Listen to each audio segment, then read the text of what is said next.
Politicando. Todas as semanas, na Rádio Transforma. Com Eldad Mário, Lígia Portovedo e José Afonso Ferreira. Moderação de Henrique Prior. Sejam bem-vindos a mais um programa Politicando na radiotransforma.net. Pedimos, antes de mais, que partilhem e coloquem gostos neste programa a fim de que ele atinja os seus objetivos de reflexão e debate. Começamos por falar hoje de um tema que tem ocupado os noticiários e que está inclusivamente a levar trabalhadores a uma entrevista com o Presidente da República sobre ele, que é o tema do novo banco.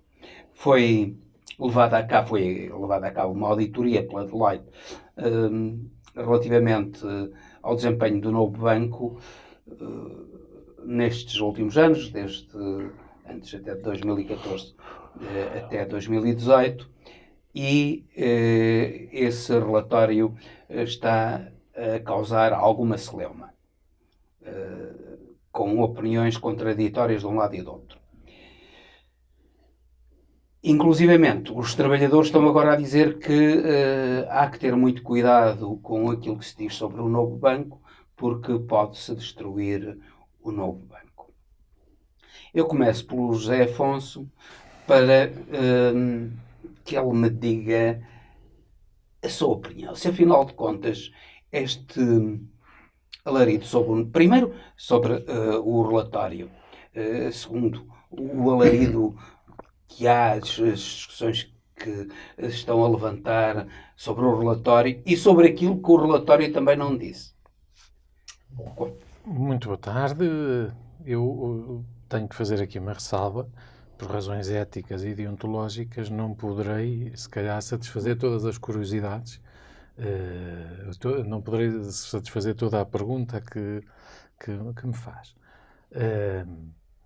Mas gostava de recuar, ainda assim, a um facto original. O pecado original do novo banco não se dá em 2014. Dá-se em 2011, salvo erro, quando entra a Troika e é permitido ao BES um regime de exceção que nenhum outro banco em Portugal teve. Quase todos tiveram apoios.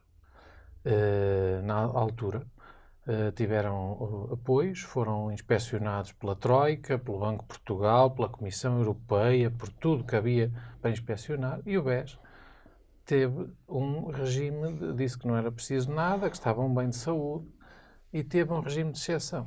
E isso, para mim, é o pecado original.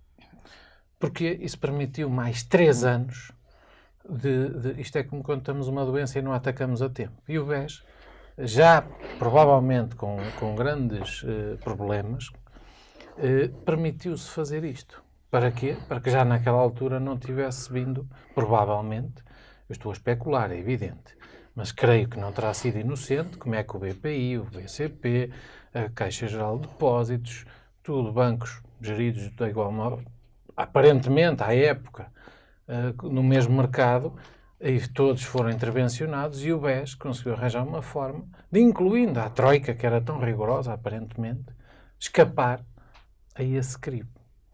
E, portanto, recordo, aliás, que todos os outros bancos saldaram, pagaram, aliás, juros elevadíssimos ao Estado português e à Troika, digamos, ao sindicato bancário que apoiou o país nessa altura, juros elevadíssimos, salvo erro, na casa dos 9% à época. Também recordo que os mercados, as taxas de juros estavam elevadíssimas nessa altura, ao contrário do que acontece hoje, as Euribor estavam elevadíssimas, e o BPI, o BCP, a própria Caixa, todos têm devolvido ao Estado e a quem lhes emprestou os capitais que foram emprestados.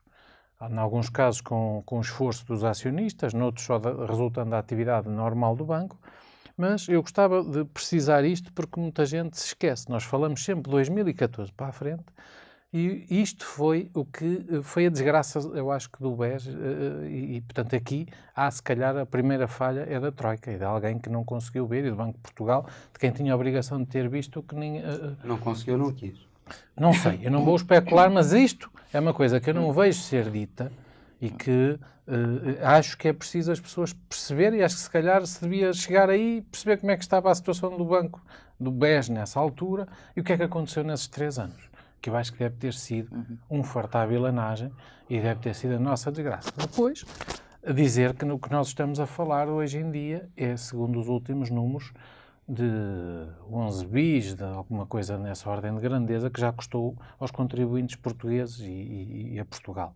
Portanto, estamos a falar de uma enormidade per capita. Depois, também dizer que concordo com os trabalhadores. Primeiro, o BES e hoje o novo banco têm um quadro. Apesar de tudo, não devemos confundir a árvore com a floresta. E se tiveram maus dirigentes, têm, e sempre tiveram, quadros de excelência. E o BES tinha-os. O problema não foi a qualidade dos trabalhadores do BES, nem foi a qualidade das pessoas que estavam nos balcões e que estão não foram essas as pessoas, e portanto mesmo o público que nos ouve, não foram seguramente essas as pessoas que foram as causadoras disto. E já agora deixe-me também dizer uma outra coisa que me anda a fazer um bocado de espécie. Eu não venho aqui falar muito do relatório, não venho aqui, mas eu normalmente tento vir a este programa a trazer algumas perspectivas que tenho, que muitas vezes não ouço ditas nem escritas, e portanto trazer aqui esse meu testemunho. Faz-me também alguma espécie que o Rui Pinto vá já a julgamento, e os senhores que são juristas poderão dizer-nos algo sobre isto. O Rui Pinto vai já a julgamento, se calhar por factos menores, não sei, não sou jurista, nem conheço o processo, nem terei que conhecer, muito menor. mas que aos contribuintes seguramente, notoriamente. E acho que a gravidade moral, etc., muito Material inferior, e moral. Material e moral, e nós estamos há anos, pelo menos a derrocada do BES dá-se em 2014, em agosto de 2014, e nós estamos há anos e nada acontece. Mas não acontece no BES, como não acontece no BPN, como não acontece quase em nenhum destes mega processos que Portugal tem. E, portanto, isto também é uma... Melhor, aconteceu que, relativamente ao BPN, ninguém teve nada. Não, e o único que ainda teve uns dias de prisão já morreu. E, aliás, morreu pobre. Tinha apoio judiciário. Não, eu isso não... Bom, o que eu queria dizer, eu não posso, eu por razões éticas e profissionais não posso, e deontológicas, não posso comentar muito esta matéria. Não o devo fazer. Mas uma coisa, nós sabemos, não devo fazer porque trabalho numa instituição concorrente. Claro. Trabalho numa instituição concorrente, não tenho informação relevante além da que vem nos jornais. Mas há aí uma questão, e isso é importante, até porque tu estás dentro da área e sabes como é que as coisas funcionam dentro da banca. É o problema que não foi abordado no relatório da Deloitte, que é o problema da venda dos imóveis por 30%, que já foi depois de 2018, a venda dos imóveis por 30% do valor de mercado. Coisas que valiam... Eu agora até nem estou a ver como é que um T1 em Lisboa é vendido só por 32 mil euros. Mas foi avaliado por 32 mil euros e foi vendido por 2 mil e tal. Nem estou a ver, aliás, nem estou a ver como é que um T1 em Lisboa vale 32 mil euros, porque eu sei... Já não estava lá, no sítio. Tinha desaparecido. Bem, mas apareceu, foi avaliado por 32 mil euros. É um T1 em Lisboa. Há dias pediram a uma pessoa, um cliente meu, pediram-lhe por um T1 em Lisboa 290 mil. Claro. Portanto, nós estamos a ver... Claro. Mas aí voltamos ao mesmo. Voltamos a 2011. Mas voltamos... o pecado original mantém-se. Foi desta administração. Eu sei. Já foi do António Ramalho. Sim. Já foi do António Ramalho. E tudo isso começou não por aquilo que se passou antes de 2018, que é subejamente conhecido, mas por...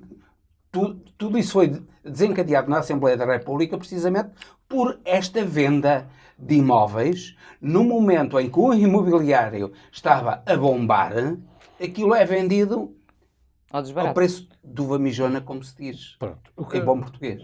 Resumindo em duas linhas, o que é que eu gostava de eu saber penso? a tua opinião até como com o profissional. mesmo problema de 2011. Falta de verificação de quem tem que controlar não controla.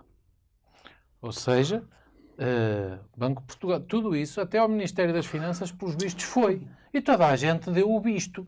O que eu acho que acontece em Portugal, isso é visível. Até ao fundo da resolução. Até ao fundo, aquilo até passa ao Banco no primeiro Central Europeu. analista. Isto faz-me lembrar algumas decisões de crédito. Aquilo passa no primeiro analista e depois toda a gente assina de cruz, ninguém vai verificar nada. O que eu acho que aconteceu foi mais ou menos isto. Aquilo passou na primeira análise e depois toda a gente assinou de cruz. Se o Banco de Portugal assinou, ou as finanças assinaram, porque depois já os outros dois tinham visto e ninguém viu nada. Desculpem, posso estar a ser injusto e a ser leviano, não o penso fazer, mas que acho que a culpa aqui já não é da administração do novo banco. Aqui a culpa é de quem tinha que supervisionar e permitiu isso, porque eles não fizeram isto sozinhos. É de todos. É de todos. E, portanto, mas a culpa A culpa é da administração. é da administração, é do criminoso, mas também é do polícia que não vê. Pois. O polícia permitiu, passa a O expressão. problema é que quem policia os polícias. Segundo aspecto, este problema é transversal a todos os governos que nele têm metido, têm estado mal. Teve mal o primeiro governo na avaliação que fez, que no início disse, eu também admito que a informação não fosse toda e, portanto, que a avaliação inicial fosse, a informação fosse escassa e a perspectiva que havia, que não ia custar nada ao contribuinte, etc. O E problema... também assinaram de cruz. o problema é que, pois, mas A António resolução Costa... do banco também foi Foi. assinada de cruz. Assinada. Mas depois... Mas Mas vamos lá atenção ver. que depois Até a foi na resolução, praia. já este governo faz a venda, portanto, lá aquele fundo de risco, etc. Sim, sim. Mas o, Também contrato de diz que promessa, não vai... mas o contrato de promessa já estava celebrado e o governo limitou-se a cumprir Podia, um contrato. até ao dia, meu caro jurista, salvo melhor opinião, até ao dia de assinar o contrato, quem assinou foi o atual governo. Hã? E, Sim, portanto, mas isso faz-nos recuar. Isso faz-nos recuar. E, portanto, o que eu acho é que todos têm estado mal. E têm estado mal. O que eu queria dizer era, a supervisão tem estado e os governos que têm acompanhado este processo têm estado mal. Claro que isto não invalida que o criminoso, entre aspas, são as administrações sucessivas, quer do BES, quer do Novo Banco, que têm estado pior. Mas têm feito o que lhes têm permitido fazer. Primeiro, até 2014, permitiram-nos estar livres de todo o escrutínio possível. Tiveram só o do Banco de Portugal, que conseguiram escapar à Troika. Até 2014. Até da Comissão do Mercado de Valores Mobiliários. Conseguiram escapar. Quando a insolvência já estava mais que evidente, a Comissão do Mercado de Valores Mobiliários permitiu um aumento de capital. Depois, o modelo que se encontra, o governo anterior não se vai pelo modelo do professor, agora está-me a escapar o nome, que foi o primeiro nomeado para a administração do novo banco. Eu daqui a pouco lembro-me.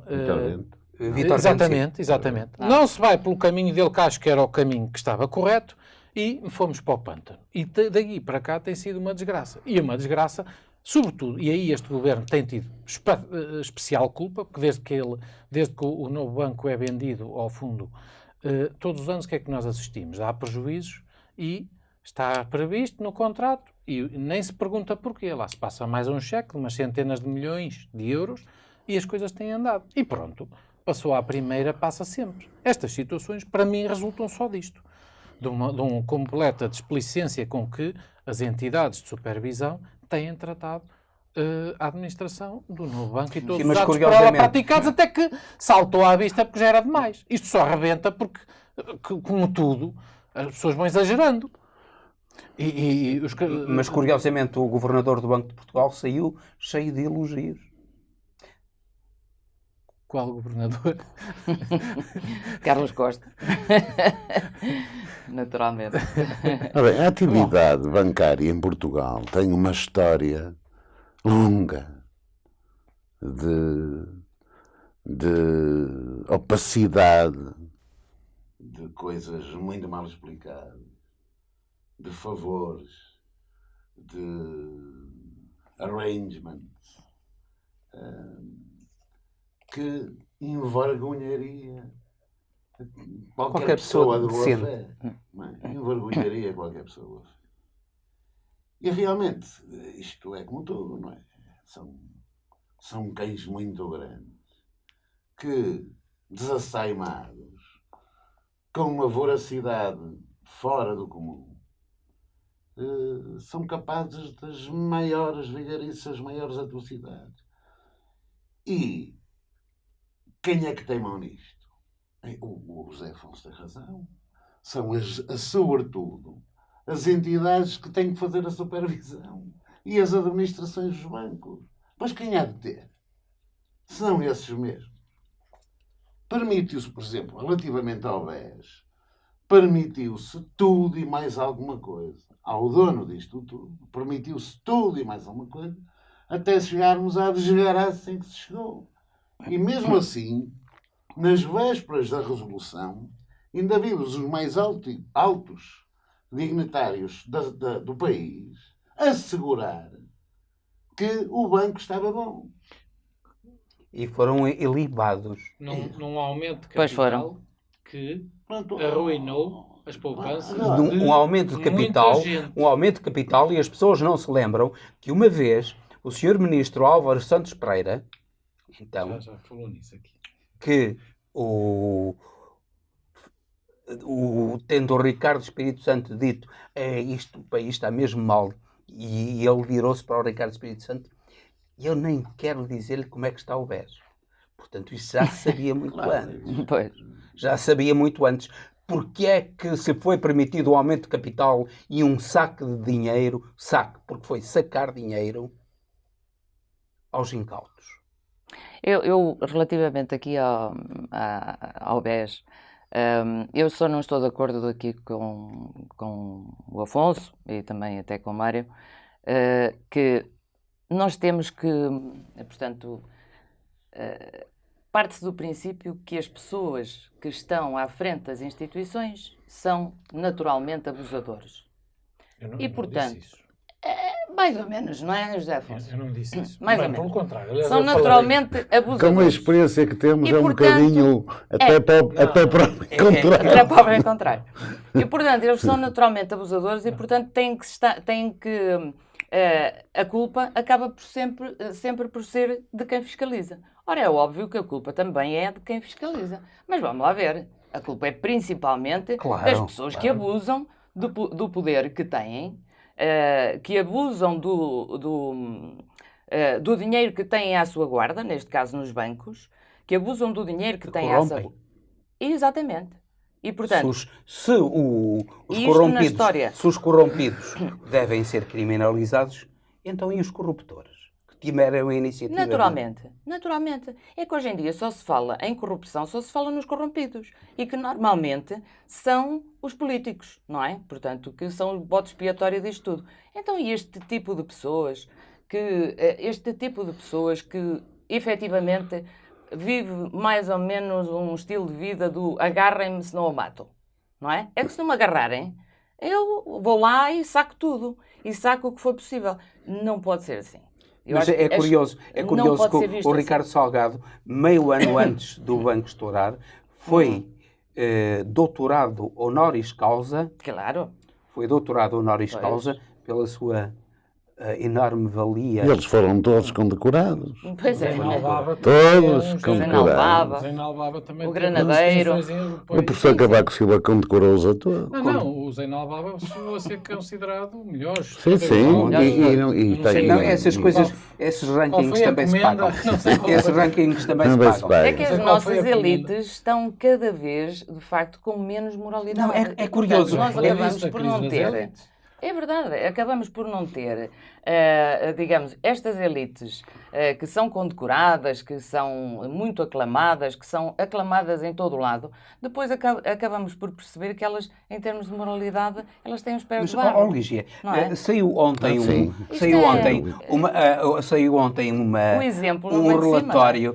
um relatório, creio que era da OCDE, agora não tenho a certeza, a dizer que as elites económicas são muito melhores em Portugal, muito melhores do que as políticas. E eu pergunto, as elites económicas não vivem à custa do poder político em Portugal? Pelo menos, muitas vezes, safam-se à custa do poder político. Isso é o que me parece, em muitas circunstâncias. Alguns setores, atenção que hoje existe, Sim. desculpe, existe hoje um novo... E convém distinguir. Convém distinguir. Isto é um problema que vem dos anos 50, Claro. 60, sobretudo dos planos de fomento do Salazar, que fazem... Do condicionalismo industrial. Exatamente. Vem daí a gênese de que há um conjunto de indústrias e de setores que se habituaram a viver Aliás, quase em monopólio, primeiro, e depois Salazar sempre com adota grande... o plano Marshall, já depois do plano Marshall ter dado, enfim, aquilo que tinha a dar, não é? Portanto, isto é uma coisa... Há Só no um resto. conjunto de indústrias e de setores que viveram durante muitos anos habituados a isso e, de certa forma, protegidos, primeiro ainda no regime anterior e no atual regime, e há, sobretudo, o setor das construções, e há setores que, de facto, vivem muito ligados ao Estado, e vivem em todos os países, Das mas aqui autoestradas. exageradamente. Aqui exagerado. As rendas excessivas, as PPPs, têm tido de facto isso, mas eu queria salientar que existe a esse respeito um outro setor, não é estatisticamente se calhar tão relevante, mas existe uma diversidade hoje em vários pontos do país, se formos para os moldes, para a leiria, se formos para o calçado, se formos para... Há muita gente na inovação, há elites económicas, há grandes empresas, grandes empresários que fazem hoje coisas fantásticas. Não tenho dúvida. Temos aqui em Vila do Sim, Conde, não. por exemplo, Claro. o meu amigo Nel, que faz os melhores caiaques do mundo, é quase monopolista. Nós hoje temos empresários, temos de ter orgulho nos empresários que temos, nas elites, nas universidades, temos que apostar cada vez mais nisso, na ligação. Mas a banca das- parece não ter exemplos desses. Eh, Até agora não tem E, vindo portanto, a há que exemplos distinguir desses. os Exemplos setores bons. tradicionais, aqueles setores que vivem até na agricultura, isso é visível. Na Há agricultura aqueles que isso vivem dos foi subsídios e há aqueles que visível. vivem da inovação. E é. Gostaria de dar uma 2015, palavra de grande até apreço 2015, por muitos depois empresários, houve muita naturalmente. Sim, com gente. certeza. E são... Braga é um Exalta. distrito, eu conheço bem profissionalmente. Braga é um distrito e a Lígia com certeza também Sim. terá muitos exemplos para nos dar nesse aspecto. Por exemplo, Pois, claro. Braga é um distrito que eu acho que é exemplar. Também tem uma população jovem, tem uma universidade fantástica, a Universidade do Minho, que está a fazer coisas. Sai gente daquela Sim, mas universidade a estamos a fazer desviar-nos empresas Sim. muito um inovadoras, bocadinho. a gente a fazer coisas maravilhosas e que não precisam do Estado para nada. Só Mas precisavam o de uma setor coisa. financeiro não nos costuma ter complicasse esses a vida. exemplos. Essa gente precisava era que o Estado os ajudasse a andar mais rápido. Porque eles andam muito mais rápido que o Estado. E só tem o Estado muitas vezes a complicar-lhes a vida. Mas é verdade, não é, Lígia? No meu ponto de vista, o Estado nunca complica a vida. Não. Não, em Atenção. muitos casos É nas mu- empresas... é Não, fundamental eu que os acho Estados- piada, nas empresas pessoalmente acho compliquem. piada, quando se diz que o Estado português é muito burocrático e complica a vida, eles haviam de ir para a Espanha, para a França ou para a Inglaterra, para verem o que é o Estado a complicar a vida. Em Inglaterra não se consegue abrir uma conta bancária em menos de um mês. Abrir. Aqui Muito bem. é na hora. Excelente exemplo. Excelente exemplo. Aqui é na hora. Mas é Deixa-me por só- causa, Aqui é por causa em destas- Portugal eu peço uma certidão, uma certidão de óbito de 1900 e troco ao passo. Eu peço-a numa conservatória e dão-me na hora. Se Até for em pela Inglaterra, internet. em França, Até pela internet. pela internet. Mas isso está-me a dar razão. Exatamente. Mas verdade. então isso é o aparelho burocrático do Estado Pois é. que Mas há até muito- está a funcionar muito bem. Mas há Muito muitas bem. coisas. Muito bem. Muitos o grande problema Vamos falar do licenciamento industrial, é um caos. Vamos falar de um conjunto de licenciamentos, por Assim, exemplo, as coisas não podem ser muito facilitadas, que é para, são efetivamente... são caóticos. E é nesse aspecto que eu falava. Pois. Mas deu aí um excelente exemplo, que eu queria só para acabar há bocado, que a Lígia não posso deixar de referir isto. Nós temos de ter orgulho no sistema bancário que temos. Nós, a esse nível, houve muitas decisões e são tomadas lá em cima que foram erradas, mas também foram tomadas e o país todo é culpado, porque os bancos aprovaram muitos projetos que não deviam ter aprovado, mas foram propostos por empresas, no fundo esta é uma história em que os bancos não E são não uma é ilha. única. Os bancos e as administrações... E não é a única, nós vamos... Não são uma ilha, portanto- Os tão louvados alemães têm o Deutsche Bank que está falido, o nós- Commerzbank que está... nós Os temos- Länderbank que estão na Mas nós fossa temos e isso. o Estado Nós tem que temos entrar hoje ali. serviços bancários de excelência do Claro. melhor que existe no mundo e desenvolvimentos informáticos únicos. A nível do nosso sistema bancário, nós temos um sistema que nos deve orgulhar. Nós estamos muito à frente em muita coisa. Hein? Pronto, temos este Não. caso, mas não somos um caso único. Mas E não é as o- administrações dos bancos, as o administrações... problema jurídico-político, Político. que é o da promiscuidade incrível que existiu e provavelmente ainda Existe. não sei, sim. Mas existiu durante muitos anos uma promiscuidade enorme do poder político com alta finança e, designadamente, com a atividade bancária. Não. E temos de focar também a falta de supervisão que existiu. Claro. Sem dúvida. Pronto. Isto é um prato da balança. É claro que do outro lado, prato da balança, há muita gente boa e competente e dedicada E honesta. Claro, mas como há sempre. na atividade bancária. Mas há o Isto- risco isto- hoje em dia de se tomar. A parte Relativamente pelo a esta todo. questão do BES, do novo banco, agora que surgiu este relatório, eu espero, sinceramente, quer dizer, eu entendo que o professor Mário Centeno, agora como governador do Banco de Portugal, diga, "Não, eu divulgo, desde que haja um tribunal A a dizer. dizer que eu posso divulgar, eu divulgo. Fora disso, eu não vou ultrapassar a lei." Mas quer dizer, eu estou a ver no que isto vai arredondar. Vai arredondar provavelmente numa nova comissão de inquérito. E vai saber-se tintim por tintim o que se passou. Aliás, eu não sei se o relatório não será um dia destes completamente divulgado no Correio da Manhã. Isso é perfeitamente Ah, possível, pois. não é? Já estamos habituados. Sim. Pronto. Se interessar. Mas se interessar. eu acho que o público, Depende de quem o paga. povo, Pois, que exatamente. paga esta enorme quantidade de dinheiro, tem todo o direito de saber quem Claro. foram, de facto, os autores das falcatruas. Evidente. Tem o direito de saber isso. Não pode deixar de saber. E agora não me venham, enfim, ao abrigo de uma lei de proteção de dados e do sigilo bancário, dizer, pronto, nós realmente sabemos quem são. Agora, vão ter que morrer na ignorância porque o sigilo bancário está acima de qualquer entidade moral ou política O criminal. ou criminal.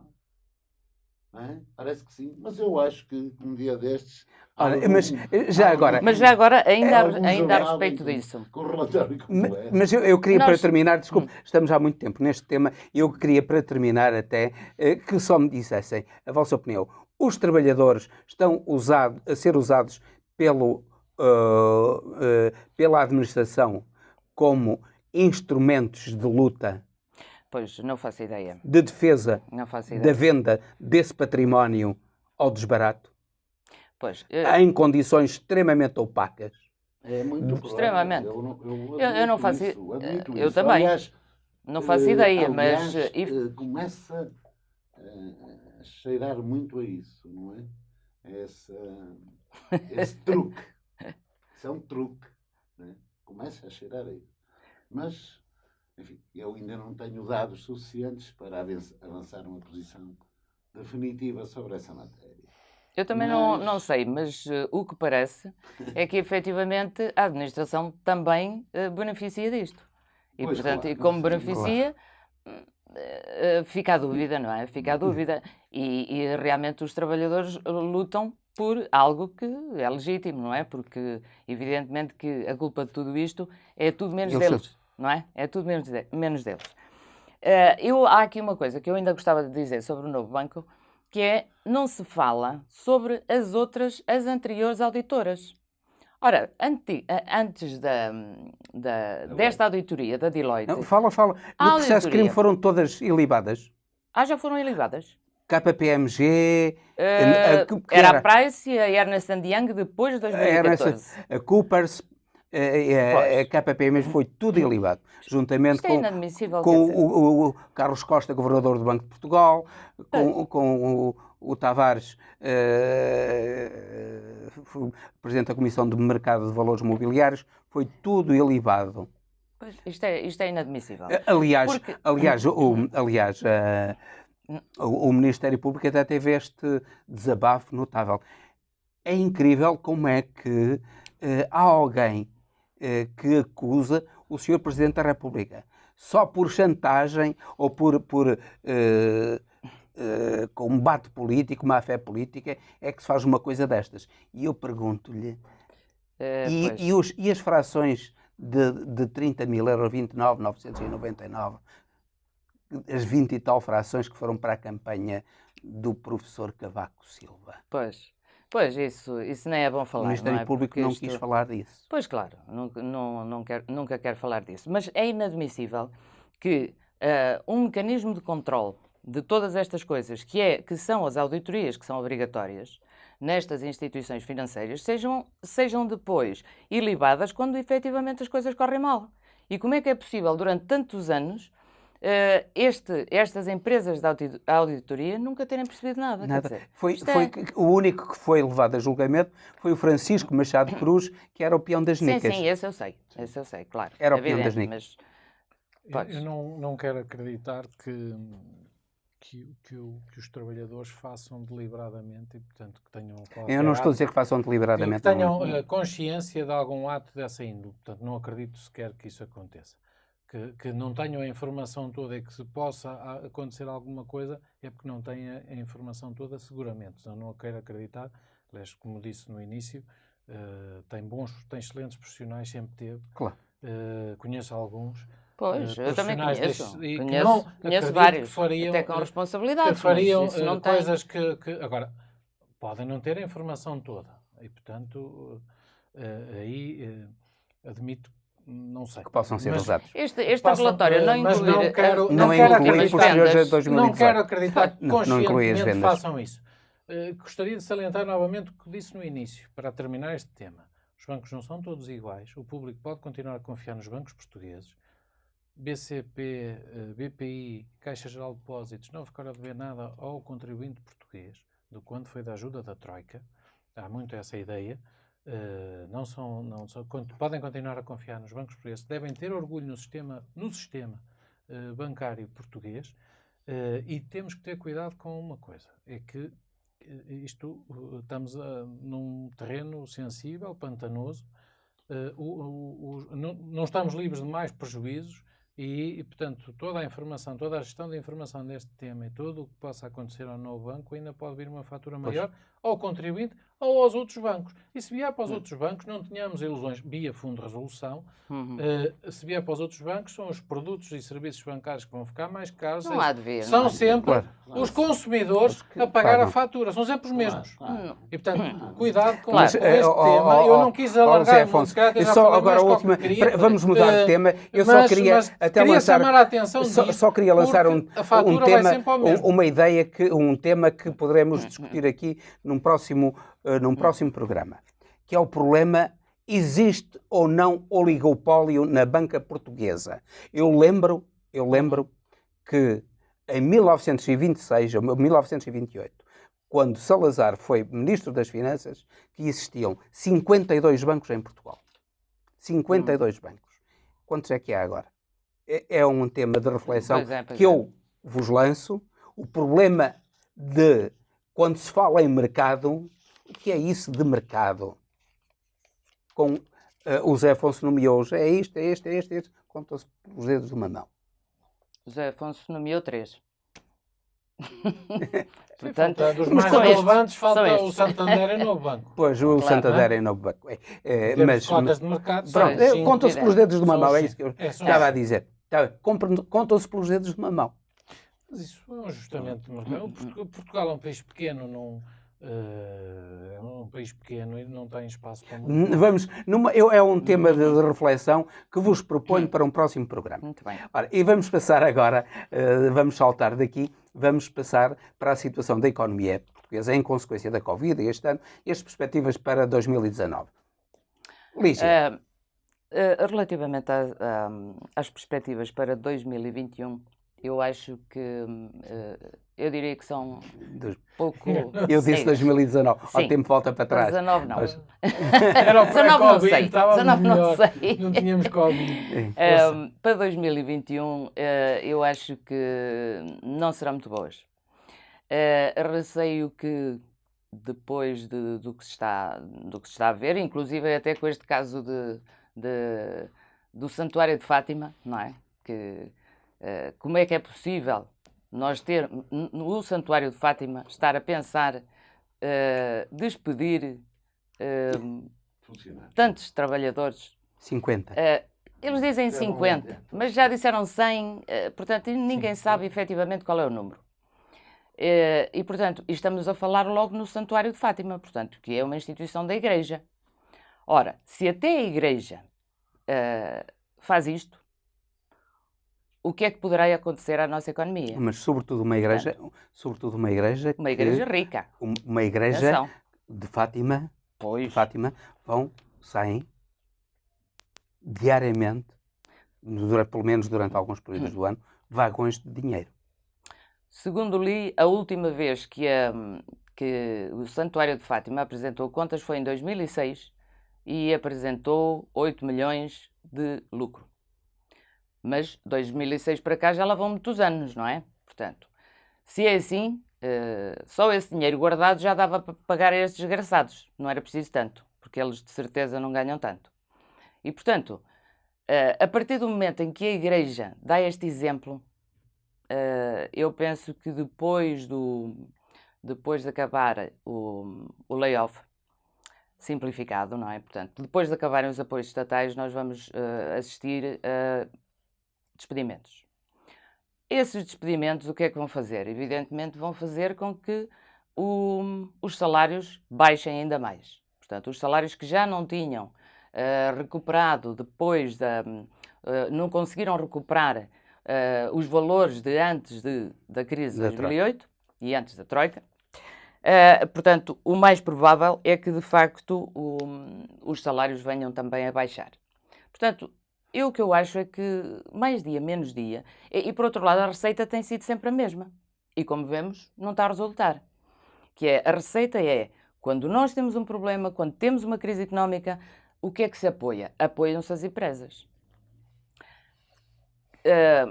Agora, tem sido assim também. Portanto, os apoios são dados às empresas. Provavelmente, nós em 2021 vamos ter que chegar à conclusão que este modelo vai ter que ser alterado. Por que não o rendimento básico incondicional?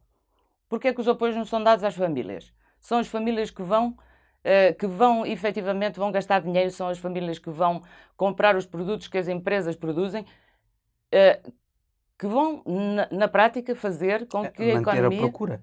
Exatamente, com que a economia funcione. E sem a qual a oferta não funciona. Se não houver funciona. procura, não há oferta.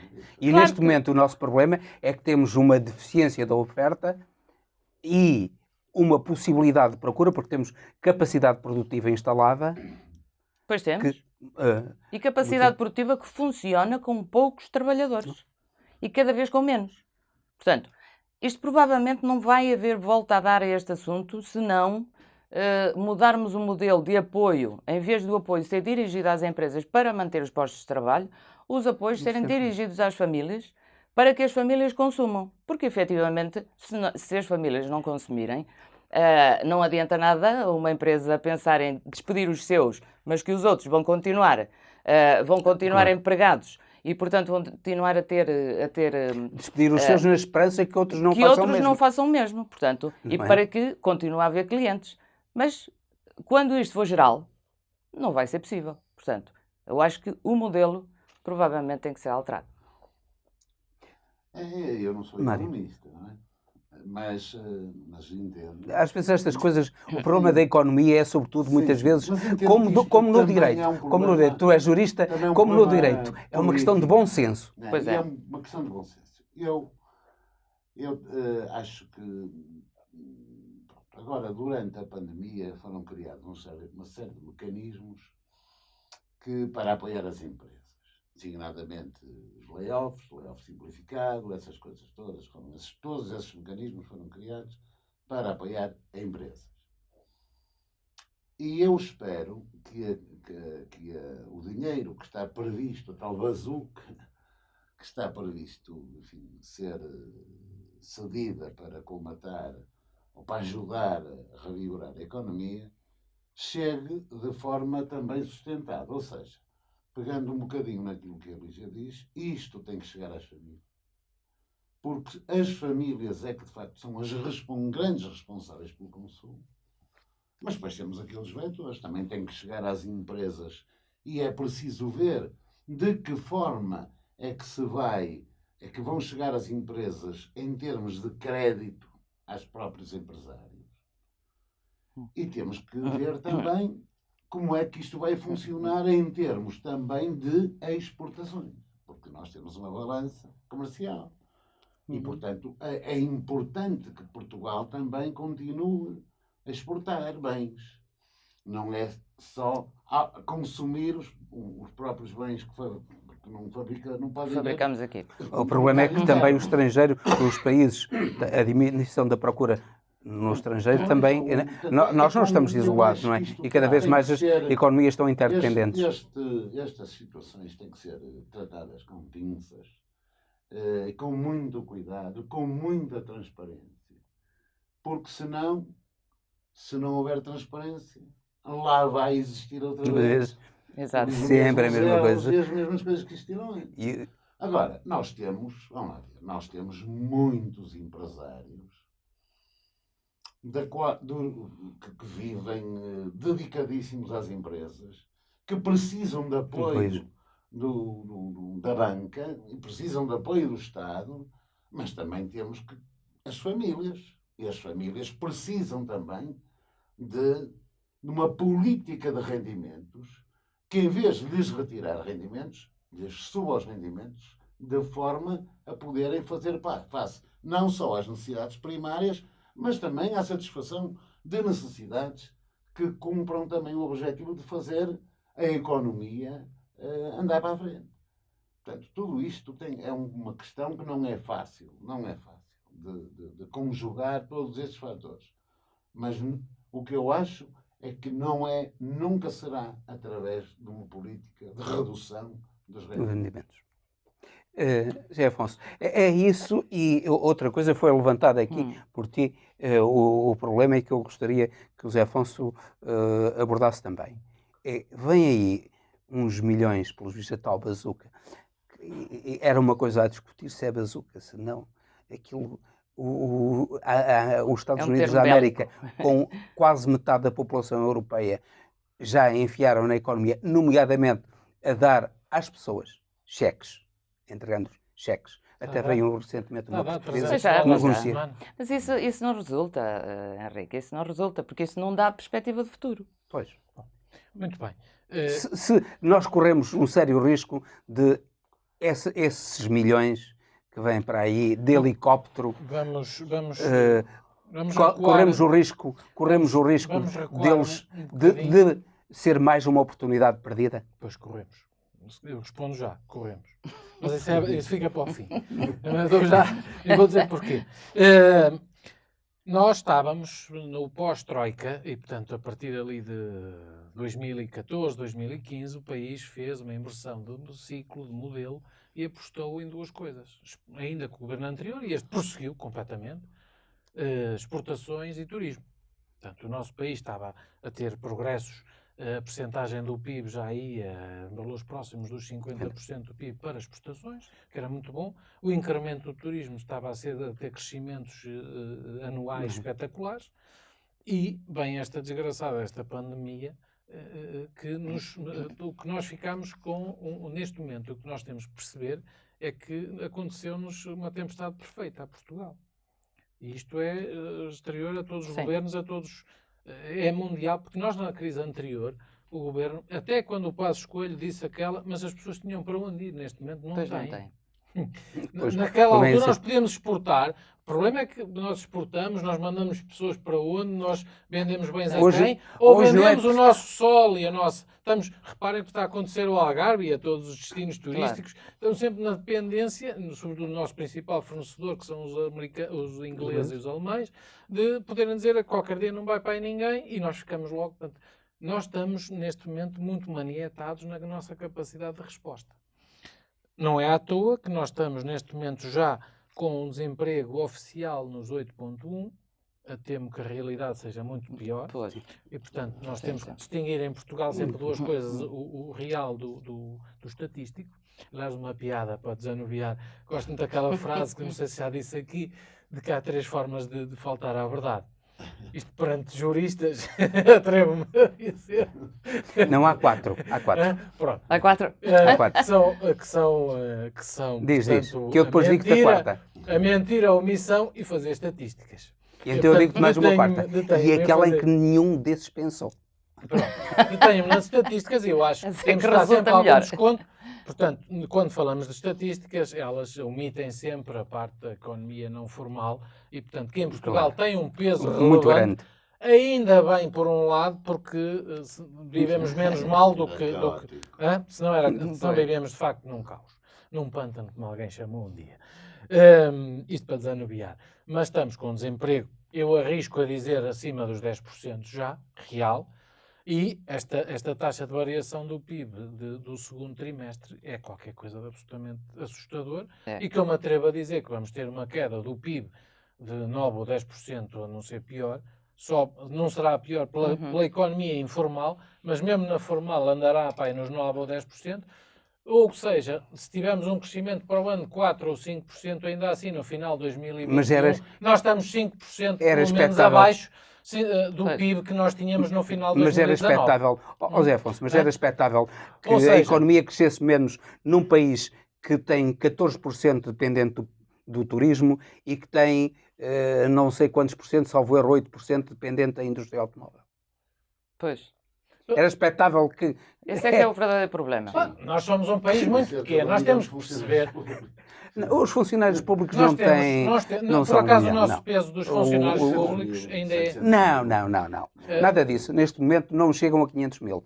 E o peso do funcionalismo público, o peso do funcionalismo público na população ativa é menor do que na generalidade dos países europeus. Sim. Para Isso que eu já vi. muita gente Isso é anda verdade. por volta dos 11,5%, enquanto noutros países, na Suécia, 16, 17%. Isso eu já vi essa Isto era estatística. expectável. Portanto, não é. Essa situação do PIB era expectável. Claro. Não é? Mas A pandemia fez miséria em tudo quanto é O que eu quero não foi dizer- só em Portugal. O que eu quero dizer é que as pessoas não tenham ilusões, mesmo quanto ao crescimento que possa existir em 2021, nós vamos acabar em 2021 substancialmente pior do que terminamos 2019.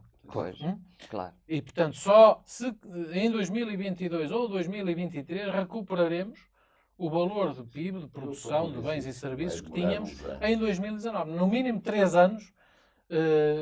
Há aqui uma variável que ninguém domina. Eu acho que quando aparecer a vacina, todo este processo, portanto, a confiança das pessoas andará para a frente e tudo isto, e o mundo todo, há sinais positivos.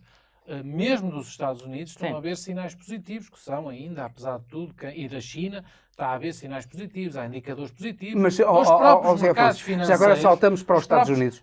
Saltamos para os Estados Unidos, que é também um tema... Os financeiros estão a reagir bem. Fizemos um mês de agosto, por exemplo, em mercados acionistas mundiais, o mês de agosto teve taxas, claro que estamos a falar de taxas de crescimento, teve taxas de crescimento comparáveis, o último ano que teve comparável é 1986. Portanto, há reações. Por exemplo, no mês de julho, a taxa de licenças de construção nos Estados Unidos, que era previsto um crescimento de 5%, foi de 18%. O nível de inscritos nos centros de emprego nos Estados Unidos hoje já é inferior àquilo que se esperava, sendo que os Estados Unidos estão a atravessar uma crise brutal. Acho que têm uma capacidade, apesar de tudo, poderão ter de reação mais fácil, mais rápida. Eles têm uma capacidade de reação pelo modelo económico que têm, pelo tipo de empreendedorismo que têm e pelo algum alívio, digamos, de regulamentação superior à Europa. E por dependerem mais do mercado interno. Isso poderão ser fatores mas uma que coisa, poderão tem ajudar. um mercado interno, aliás, a Europa tem um mercado interno superior. Social. Depois, Sim, exato. sim. Vamos lá ver. Tudo lucro. Sim. E, portanto, vamos... Houve aqui, dependerem também mais portanto, dito isto, 2021 vai ser um ano difícil. Vai depender muito do que acontecer também ao nível pandémico, se a pandemia sair mais cedo. Eu sou um otimista por natureza. Eu quero acreditar que começa a haver vacina no início de 2021 e isso seja não a vacina Nem do que for a Trump, russa. não a vacina do A Putin. Não, eu essa não. acho que o esforço mundial está a ser tão grande que alguém vai encontrar a luz. Sim, claro. E isso abre uma janela de oportunidade para o mundo. O Trump diz que ou a Oxford ou a Moderna já têm as vacinas, estão neste avançadas. momento, Mas o Putin Trump, já até diz ao que é dia das deles, eleições, vai os chineses descobrir. estão muito caladinhos já a fazer experiências no Dubai e não sei Na onde. verdade estão todas na fase 3, porque a do Putin também está na fase 3. Sim, no Pois. Brasil já começaram ontem também a fazer testes. Portanto, Eu penso que isso é muito cedo. para podermos, embora o Trump anunciou que a vacina iria ser começada a ser distribuída nos Estados Unidos a partir de dia 1 de novembro. Já anunciou isso. Bem, no dia 3 de novembro é porque no dia 3 de novembro tem eleições. Claro. Olha, José Afonso, voltamos para os Estados Unidos. Não, mas eu queria só terminar aqui com uma resposta àquilo que disse. De facto, a bazuca que vem aí, portanto, primeira pergunta, vai ser um ano difícil. O crescimento que houver não chega de modo nenhum para compensar o abrandamento deste ano. Precisamos 2 ou 3 anos para atingir o nível anterior e, portanto, isso reflete-se nos rendimentos das pessoas, das empresas, de toda a gente. Vamos ter anos difíceis, mas vamos ter essa questão que levantou, é muito importante, a questão da oportunidade perdida. E eu temo que se vá, mais uma vez, para o alcatrão. Os indicadores que nós já temos e que não, já há 20 e tal anos que nós andamos a investir em autoestradas e elas têm servido para quê? Para trazer as pessoas do interior para o litoral. Tem levado muito pouco, as vias de comunicação. Se fizermos um TGV de Lisboa para Madrid, ele vai de Lisboa para Madrid. Mas ele é muito mais forte. Isto é como aos ventos, vem das altas pressões para as baixas. Agora, é como ao vento. Portanto, vai sempre do ponto mais fraco para o ponto mais forte. O TGV, se for construído, que eu temo que venha a acontecer essa loucura, vai de Lisboa para Madrid. E será loucura? De Madrid para Lisboa. De Lisboa para Madrid vem ao fim de semana trazer os nossos quadros. Mas eles vão começar a ser obrigados para Madrid. Não, Zé Afonso, será isso? Nós temos um problema. Nós problemas. É uma questão a discutir. Eu acho que, infelizmente, eu tenho opinião absolutamente contrária nesse aspecto. Ainda bem. Eu tenho absolutamente contrária nesse aspecto, porque acho que o TGV, particularmente o TGV de Lisboa a Madrid, já há muito tempo que devia ser construído. Há muito tempo. Há muito tempo. Não é caos financeiro. Tem a ver com mas o que eu quero dizer, de investimento público. Tem que ver com a política económica do país. Nós temos que ter consciência que estamos num extremo da Europa. E que o nosso grande problema é há um problema de custos de transporte muito grandes. Nós temos custos de transporte muito grandes porque o nosso transporte faz-se através de caminhão para a Europa. Olha, está a pegar no ponto que eu queria falar. Faz através de caminhão.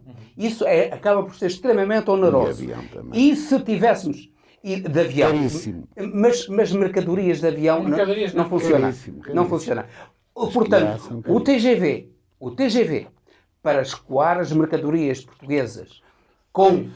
Então é que eu não acredito. TGV de mercadorias então... para ligar Sines, por exemplo. Para ligar Sines, repare-se que Sines é o maior porto de águas profundas da Europa. E podia ser um ponto de rodagem de transshipment, porque eles dizem transshipment.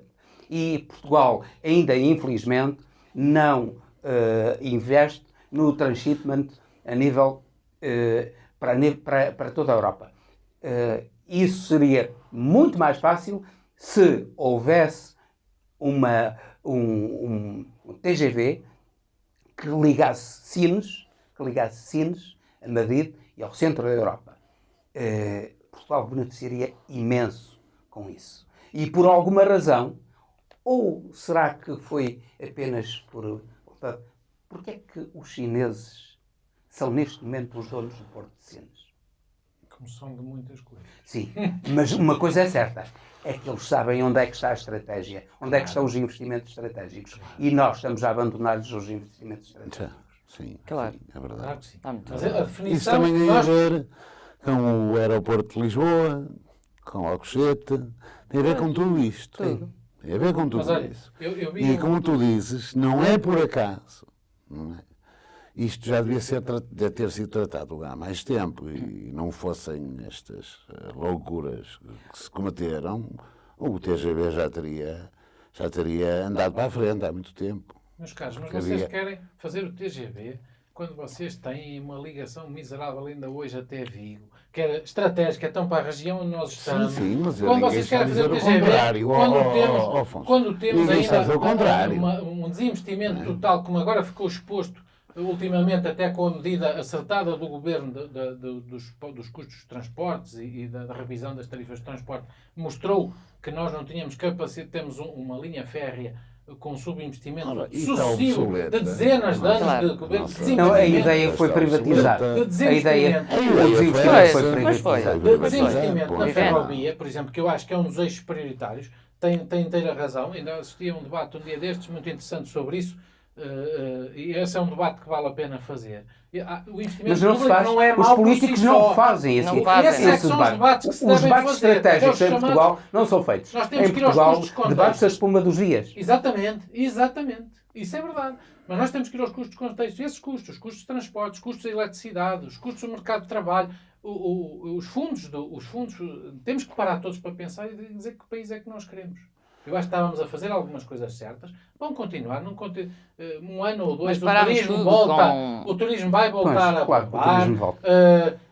As indústrias exportadoras, nós temos excelentes empresas, temos é que as aguentar enquanto a passar esta tempestade, mas não podemos perder muito do que foi feito nos últimos anos em grandes empresas e investigação e desenvolvimento. Nós temos condições para continuar a dar cartas. Nós, lá por sermos um pequeno país que está no lado mais sul, mais ocidental da Europa, não estamos condenados a ser os desgraçadinhos da Europa. Neste momento, bem pelo contrário, nós temos uma outra coisa não é o que nunca se fala, que temos 260 milhões de falantes de português e temos a lusofonia para falar, e eu acredito muito nisto. E nós temos que pensar nisto. Isso a lusofonia é um ativo. A lusofonia imensa costa marítima. Exatamente. E portanto nós temos tudo para sermos... Eu costumo dizer a Suíça da Europa, passa a expressão. Nós temos tudo para ser um oásis no meio da Europa. Afonso, mas tudo isto e do mundo não pode ser centrado no turismo. Não, porque claro tudo o que tu estás a falar não tem nada a ver com turismo. Eu também. É que o turismo... investimentos. Pois claro, o turismo foi, e bem, uma forma, foi aquela coisa que nós portugueses foi uma forma de exportar rapidamente. Não, nós estávamos com um problema em mãos. Nós depois habituamos. Foi uma forma muito inteligente do país. Nós depois habituamos ao que dá resultado rapidamente e não fazemos as mudanças de fundo. E um país que vive à conta do turismo, acontece-lhe isto a qualquer momento. Qualquer momento há uma pandemia, há alguma coisa.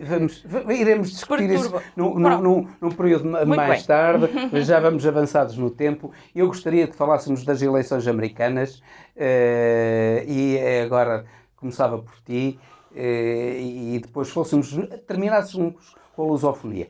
Pronto, sobre as eleições americanas, eu tenho uma grande dificuldade em falar disso. É um tema realmente interessante, mas tenho alguma dificuldade porque muitas vezes me interrogo como é que é possível num país que é o país mais poderoso do universo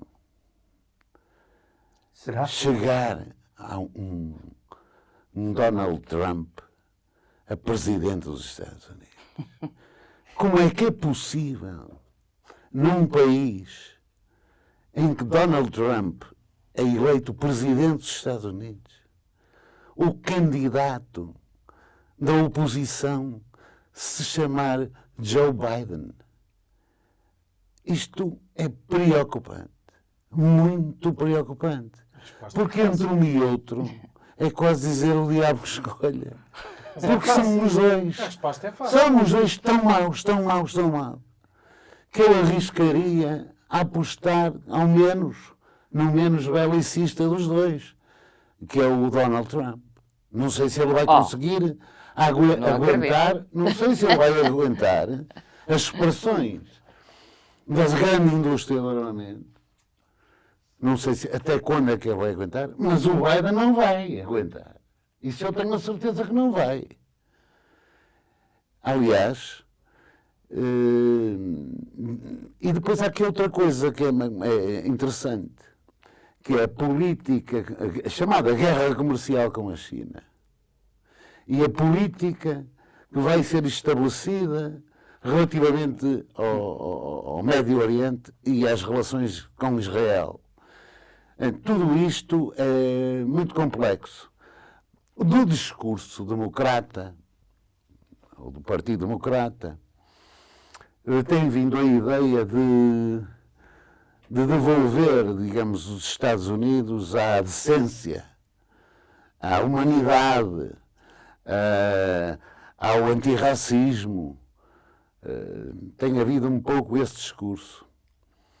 De Trump, temos ouvido aquilo que seria esperar de Trump. Quer dizer, para ele, em termos discursivos, o Joe Biden é quase um perigoso comunista.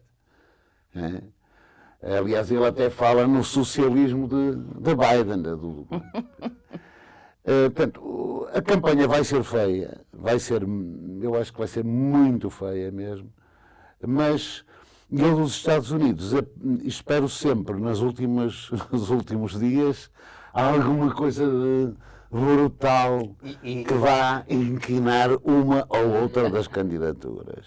Algum escândalozinho. Vão aparecer. Enfim, por uma atividade libidinosa, por uma questão empresarial, por um financiamento O grande qualquer. problema é se uma questão libidinosa no Trump tem o mesmo efeito do que uma questão libidinosa no Joe Biden. Claro que não tem. Se tem ou não o mesmo efeito. Sim. O que é que tu terias? Qual é a tua Provavelmente opinião? ao Trump seria Pois, uma forma de demonstrar America Great Again.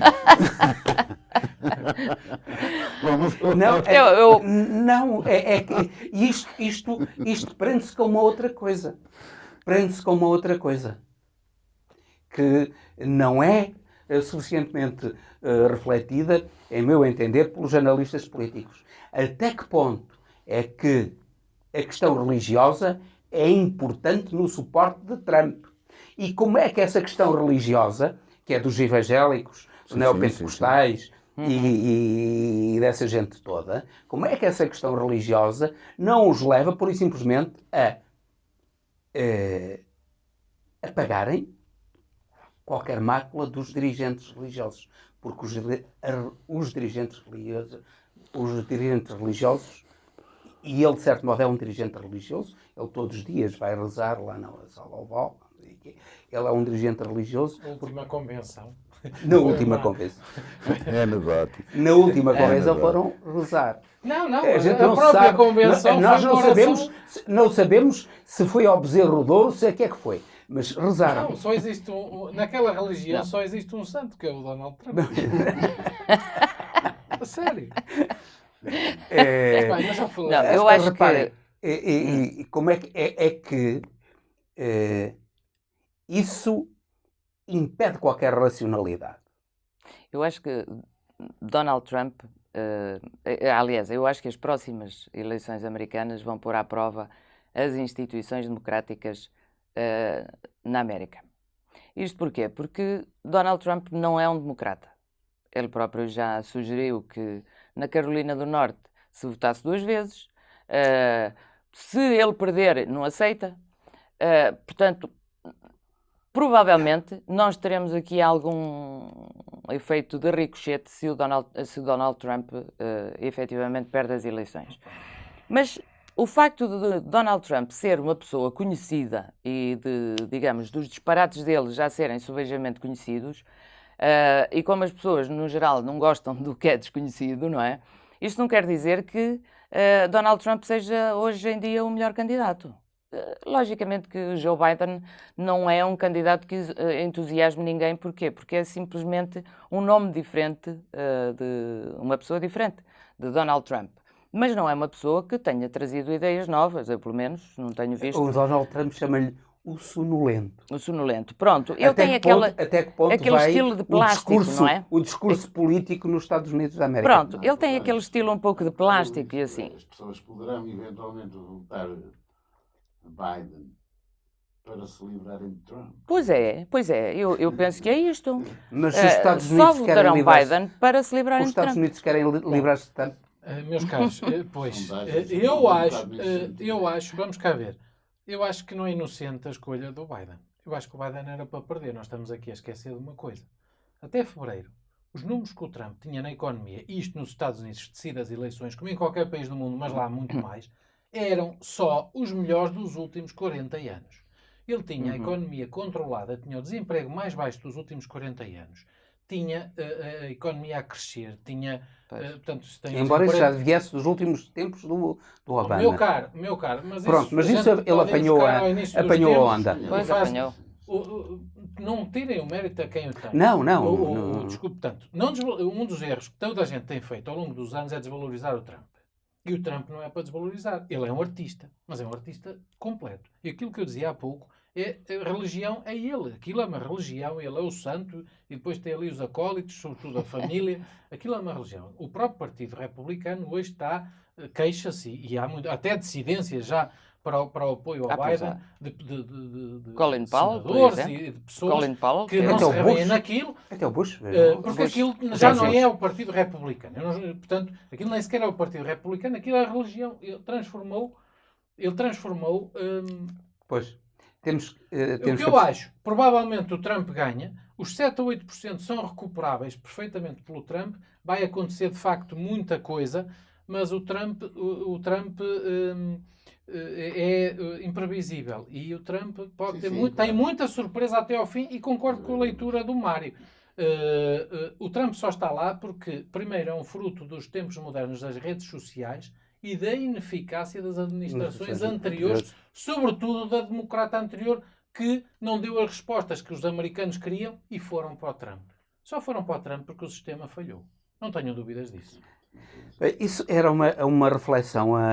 Isso dava um programa. Isso dava um programa só porque se foram para o Trump por causa disso, ou foi porque ele lhes prometeu fazer renascer a indústria do carvão, as minas, o petróleo, o xisto, e cumpriu muitas das coisas que prometeu. O xisto e tem alguma está coisa, tudo falido. Tem alguma coisa de antissistémico. Pois tem. E ele tem tido um papel importante no combate à China. Se ele prometeu, bem, mas tido, outra questão é, o combate à China é ou não meramente retórico? Porque ele ainda há pouco tempo dizia que o Xi Jinping era amigo dele. Agora isso não é meramente retórico? É meramente retórico? Os Estados Unidos estão em condições de combater a China, que neste momento detém a maior parcela de dívida da dívida pública americana? Já há muito tempo que detém a maior parcela da dívida pública americana. O problema é que era engraçado. Bem, mas isto dava para um programa. O problema é este. Seria pedir ao capitalismo que desse facadas no próprio coração, não é? Que se automutilasse. Esse é que é o problema. Porque combater a China, do ponto de vista comercial, é isso. É o capitalismo mutilar-se. Desviar-se do seu instinto natural.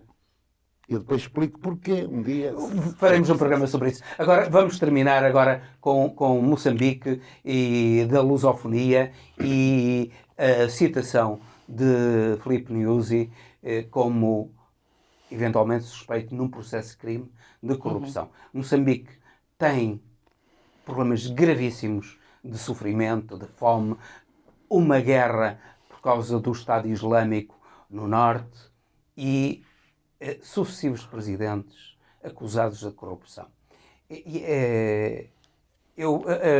As questões que lançava muito brevemente para responderem com muita brevidade eram estas. E uma delas extremamente provocadora. Ponto 1. Que futuro terá Moçambique, ou como Angola? Terão algum futuro? Segundo, a elite política ou a classe política de Moçambique e todas as ex-colónias portuguesas tem feito alguma coisa para merecer a independência? José Afonso. É uma pergunta difícil.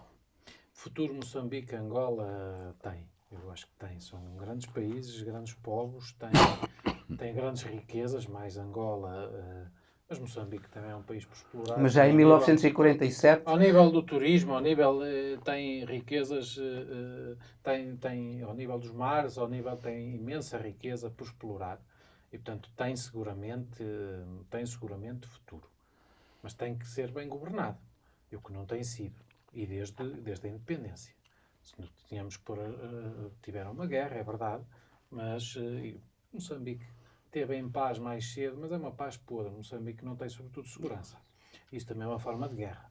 Moçambique, se calhar até pior que Angola, é uma coisa que em Portugal se diz pouco. Moçambique, eu tenho relatos, eu nunca fui a Moçambique nem a Angola, confesso, esta é a minha falha. Ando para fazer uma digressão pelas ex-colónias, não saudosista, mas ando por vontade, por conhecimento. Mas Moçambique tem uma guerra escondida, porque tem problemas gravíssimos de circulação ainda hoje. Aliás, há casos relatados, até o nosso Presidente da República já interveio recentemente em casos que foram tornados públicos, que escondem uma realidade dura de Moçambique, que é a ausência de segurança e a elevada corrupção nos oficiais de segurança. Tem problemas gravíssimos. E tem um problema de corrupção, como tem quase toda a África, tem um problema quase continental e um problema ainda de coação. Eu acho que são países que ainda não se adaptaram verdadeiramente ao modelo ocidental de governação. E se calhar não tinham que se adaptar. Se calhar o mundo fez-lhes uma violência. São países com isto também dá outro programa.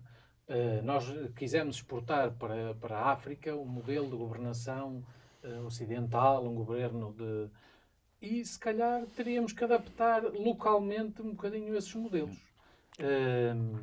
E o que levou foi que esse modelo fosse usurpado com a beneplácito, com alguma conivência de muitos países, entre os quais Portugal, que permitiram que determinadas forças políticas, já se percebeu que não são as que eu me revejo mais, estivessem à frente desses países, e o que levaram, e aqui foram forças ditas de esquerda, progressistas, que levaram Angola onde está hoje e Moçambique onde está hoje, aos níveis elevados de corrupção, de subdesenvolvimento, de má nutrição, de mortalidade infantil, problemas gravíssimos. A questão é saber se as forças de oposição não fariam o mesmo ou pior. Nunca saberemos. É aquela dúvida que eu não gosto de ter na vida. Exato. Nunca saberá. Mas há uma coisa que eu sei. Há uma coisa que eu sei. Seja este senhor, seja lá quem for, é preciso de uma vez por todas correr com os corruptos todos de Angola e de Moçambique e de todos os países da África e devolver a esperança àqueles pobres que bem a merecem. Pois, o problema é saber que o Stefan Zweig, em 1947, já dizia que Moçambique era o país do futuro. E o general Marechal Castelo Branco, num seu discurso, um dos marechais da ditadura, no discurso, o Brasil é o país do futuro e continuará sendo. E continua a ser o país do futuro. Se também, relativamente a Moçambique e às ex-colónias portuguesas, eles não têm futuro, mas o futuro será sempre futuro, nunca será presente. Sim, há uma coisa que importa dizer, e eu vou dizer, é que o futuro de Moçambique tem que ser resolvido pelos moçambicanos. E o futuro de Angola tem que ser decidido pelos angolanos. É isso. Ok? Está bem visto. É isso. Muito bem visto. O que eu queria dizer e quem manda em Angola e em Moçambique são os angolanos e os moçambicanos? Não, mas nós temos, relativamente às colónias, uma visão que é demasiadamente paternalista e que tem, quer dizer, acaba por distorcer um pouco aquilo que eu acho que deve ser a lusofonia, esta visão um bocadinho paternalista que temos sobre esses países. O que nós não faríamos, não diríamos, se esses países se manifestassem sobre políticas que nós, ao longo destes últimos anos, temos vindo a ter. Eu, sinceramente,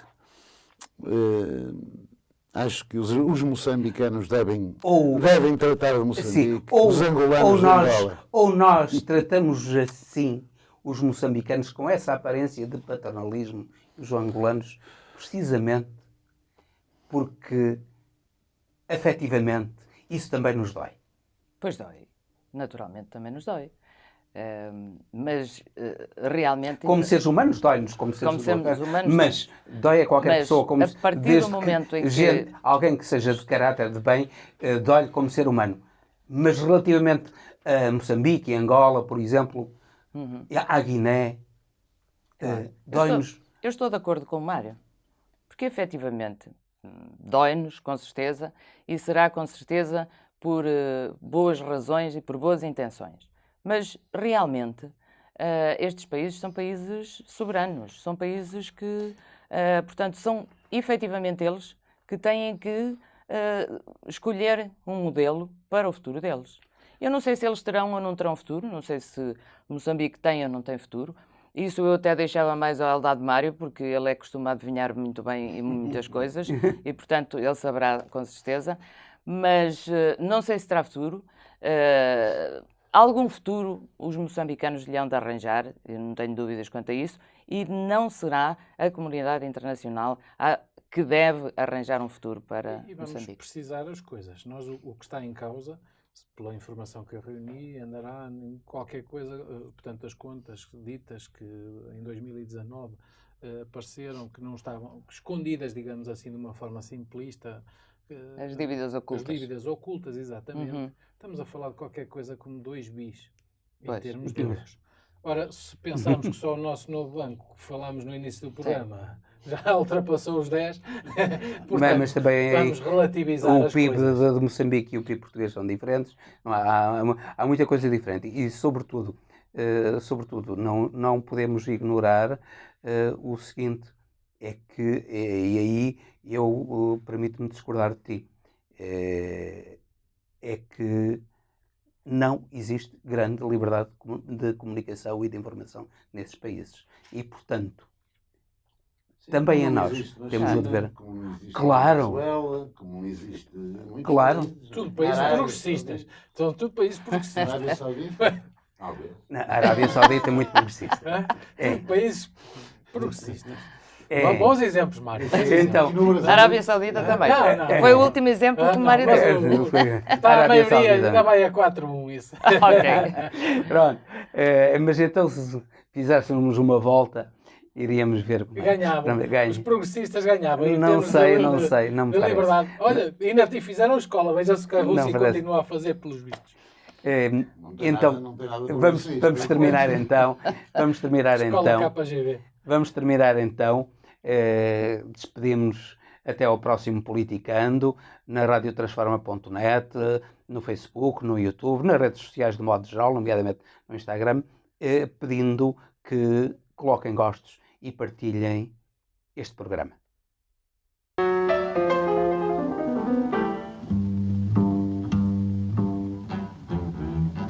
Politicando, todas as semanas, na Rádio Transforma. Com Eldad Mário, Lígia Porto Vedo e José Afonso Ferreira. Moderação de Henrique Prior.